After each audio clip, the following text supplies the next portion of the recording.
என்னோடய ஸ்டைலில் புதினா சட்னி எப்படி செய்யலாங்கிறத பார்க்கலாம். ஃபஸ்ட்டு அதுக்கு தேவையானது எடுத்து வச்சுக்கலாம். ஒரு பெரிய சைஸ் தக்காளி, ஒரு வெங்காயம், உங்களுக்கு அளவுக்கு ஏற்ற மாதிரி மிளகா, அப்புறம் ஒரு கட்டு புதினாவில் பாதி நான் எடுத்திருக்கேன். ஒரு சின்ன தேங்காய் மூடியில் அளவாக பாதி மூடி துருவி வச்சுருக்கேன்.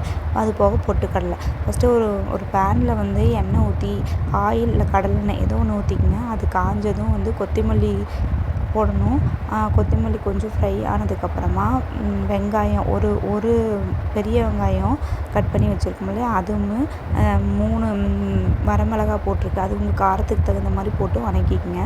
அது லைட்டாக வதங்கினதுக்கப்புறமா நம்ம புதினாவை போட்டணும். ஆக்சுவலாக புதினாவை தனியாக எண்ணெய் ஊற்றி வதக்கியும் போடலாம், இப்படியும் போடலாம். பட் இது ஈஸியாக பண்ணிடலாம். அது கூடவே வதக்கும்போது சீக்கிரம் வதங்கிடும். ஸோ புதினா நான் அப்போ தான் கழுவி எடுத்து வச்சுருக்கனால அதில் கொஞ்சம் தண்ணி விட்ருக்கு. ஸோ புதினா வதங்கினதுக்கப்புறமா நான் புளி கொஞ்சம் ஆட் பண்ணியிருக்கேன். அப்புறம் ஒரு பெரிய சைஸ் தக்காளி. இது நல்லா வதக்கிக்கங்க. தக்காளி வதங்கினதுக்குமே நம்ம தேங்காய் பூ துருவி வச்சுருக்கோம் இல்லையா, அதுவும் பொட்டுக்கல்லையும் போட்டு அடுப்பை ஆஃப் பண்ணி அதுக்கப்புறம் ஒத்தையும் வதக்கி விட்டுருங்க. அவ்வளோதான். அது சூடாறினதுக்கப்புறமா அரைச்சிக்கங்க.